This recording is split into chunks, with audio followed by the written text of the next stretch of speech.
Помимо культурных и спортивных мероприятий, организация «Башкорт» проводила и политические акции в защиту прав и интересов башкирского народа, которые послужили настоящей причиной запрета организации.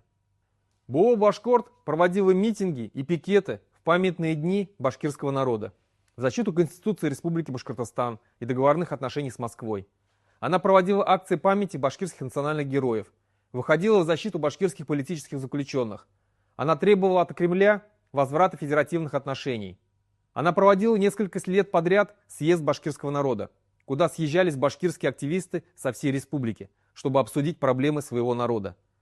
Последний съезд в 2019 году пришлось проводить подпольно, в съемном доме, потому что Хабиров и Бадранов сделали все, чтобы сорвать нам проведение съезда.